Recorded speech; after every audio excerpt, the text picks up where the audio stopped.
እጅግ በጣም ብዙ ቀፋፊ ንግግሮችን በመናገር ክብረነክ ስድቦችን በመሳደብ የሚያህለው የለም። ሶሻል ሚዲያ ላይ ትኩረት የሚያገኘው በዚሁ መንገድ ነው። ምክንያቱም የኢትዮጵያ ቲክቶክ ማህበረሰብ እንደነዚህ አይነት ሰዎችን ፌመስ ስለሚያደርግ አሁን እየተለመደ መጥቷል። ለዚህም ይመስለኛል ይሄ ልጅ ፊቱን በማስክ የሚሸፍነው።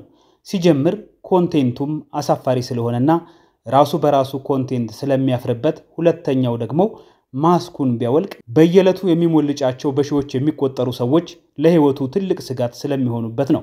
አንድ ቀን ግን አንዱ ሳይገለው አሁን ወደ ደህና ህይወት የተመለሰ ይመስላል። 44000 ቃላት ያሉት ጸያፍ ስድቦች መዝገበ ቃላት ያለው ይመስል ስድቦቹን ከየት እንደሚያመጣቸው ራሱ በጣም የሚገርም ነው። ከሀ እስከ ፐ ንግግሩ በሙሉ ጸያፍ ነው።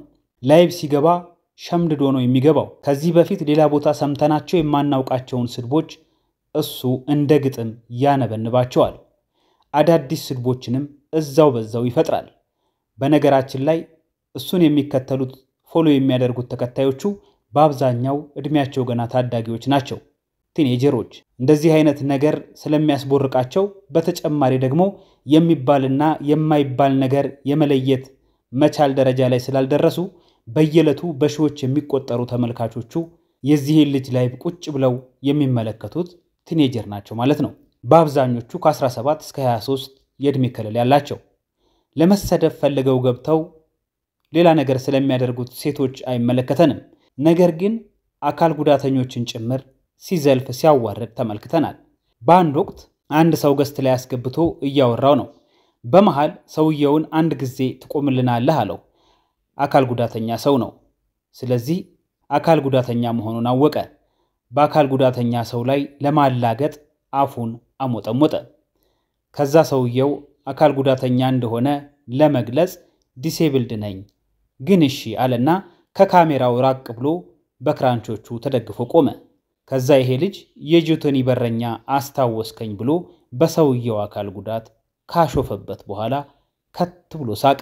በዚህ ታዲያ ወደ ሚዲያ ላይ ተመልሶ ይቅርታ ቢጠይቅም ብዙዎች ግን በጣም አዝነውበት ነበር። አሁን ይሄ ሁሉ ነገር ታሪክ የሆነ ይመስላል። ቤላ ወደ ሃይማኖቱ ተመልሶ መጽሐፍ ቅዱስን ተረክቦ ስድብ ይበቃኛል እያለ ነው። ይሄንን ደግሞ ለማድረግ ትልቁ መምህር ፈለገ ትልቁን ድርሻ ይወስዳል። በዚህ በሶሻል ሚዲያ ላይ መምህር ፈለገ ወይንም ዲያቆን ፈለገ እንግዲህ ብዙዎቻችሁ ታውቁታላችሁ። በብዙ ቦታዎች ላይ እየተገኘ ጭምር በማይገባው መገኘት በሌለበት ቦታ ላይ ጭምር እየተገኘ ወጣቶችን አልባሌ ቦታ ላይ እያሳለፉ ያሉ ታዳጊዎችን ጭምር ወደ ራሳቸው እንዲመለከቱ የሌላ ሃይማኖት ተከታዮችንም ጭምር ቆም ብለው ክርስቶስ ወይንም ፈጣሪ የሚለውን ነገር እንዲሰሙ እንዲያደምጡ በሶሻል ሚዲያ በተለይ በዚህ በቲክቶክ ላይ ያደረገ ያለው ነገር በጣም ትልቅ ነው። ይህንን መጽሐፍ ቅዱስ እንግዲህ ያለ ምክንያት አይደለም በስጦታነት ያበረከተለት። በአንድ ወቅት እንግዲህ ላይቭ ላይ ተገናኝተው እኔ ከመምህር ፈለገ ጋር ቁጭ ብዬ መነጋገር የምችል ሰው አይደለሁም ብሎ ነቅሎ ወይንም ከላይቭ መውጣቱ የሚታወስ ነው።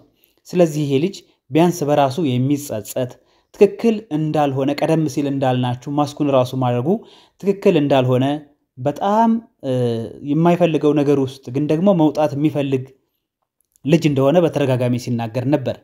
እንደውም ሁለት ወንድሞቹ ዲያቆኖች ናቸው። አንድ ቀን እኔን ወደ ትክክለኛው መንገድ ለማምጣት እየጸለዩ ነው እንደሚሳካላቸውም እምነቱ አለኝ ሲል በአንድ ወቅት ተናግሮ ነበር።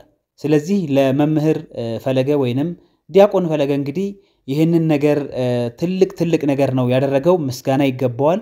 በጣም የሚገርም ነው። ምክንያቱም ዛሬ ላይ አንድ ሰው ቁጭ ብሎ በላይቭ በራሱ ቻናል ላይ የሚናገራቸው ነገሮች ወጣትን ለትልቅ ነገር ሲዳርጉት ሲጸጽቱት ይታያል። ብዙ ሰዎች ወደ መጨረሻ ላይ ወይንም ካደረጉት በኋላ ሲጸጸቱ እንመለከታለን። ስለዚህ በተለይ ሴት እህቶቻችን እንግዲህ በዚህ በቤላ ቲክቶክ ላይቭ ላይ እየገቡ መሰደብ ወይንም ደግሞ የአልባሌ ነገሮችን መደረግ ዕውቅናን ለማግኘት የሚገቡበት መንገድ ሊሆን ይችላል ለጊዜው። ነገር ግን ደግሞ መጨረሻው ጥሩ አይሆንም። ስለዚህ እንደዚህ አይነት ጸያፍ ነገሮችን ሁሉ ማስቆም ትልቅ ነገር ስለሆነ መምህር ዲያቆን ፈለገ እንግዲህ ትልቅ ስራ ነው የሰራው። ቀጥልበት ሌሎችም አሉ በርካታ ሰዎች እንግዲህ በባህላችንም በሃይማኖታችንም ኢትዮጵያዊነትንም የማይወክሉ እንደው የራሳችን ሚዲያ ያገኘን ብለን ብቻ ቁጭ ብለን ብዙ ነገሮችን መናገራችን በጣም ልክ እንዳልሆነ እንደ ኢትዮጵያውያኖች ለካ እንደዚህ ነን እንደ የሚያስብሉ ልጆች ጭምር እንዳሉ እነሱንም ጭምር እንግዲህ እየታገለ እንደሆነ እንመለከታለንና እንደውም በዛ አሳለፍነው ሳምንት ባንዲት የቲክቶከር የልደት ፕሮግራም ላይ ተገኝቶ ሲወቀስ ጭምር ተመልክተናል። ይሄ ደግሞ ምንድነው ዲያቆን ፈለገ እንግዲህ ወጣቶችን ለማምጣት ያሉበት ቦታ ድረስ እየሄደ ራሳቸውን እንዲያውቁ የሚያደርገው ትግል ቀላል አይደለምና ብዙ መስዋዕትነትን እያለፈ ይሄን ነገር እያደረገ ይገኛል። ስለዚህ ክብር ይገባዋል ለማለት ነው። ከዛ ውጭ እንግዲህ በሶሻል ሚዲያ ላይ እንደፈለጉ የፈለጉትን ነገር የሚሉ ሰዎች ካሁን በኋላ ማለት እንደማይችሉ በኢትዮጵያም ሕግ ወጥቷል ማለት ነው።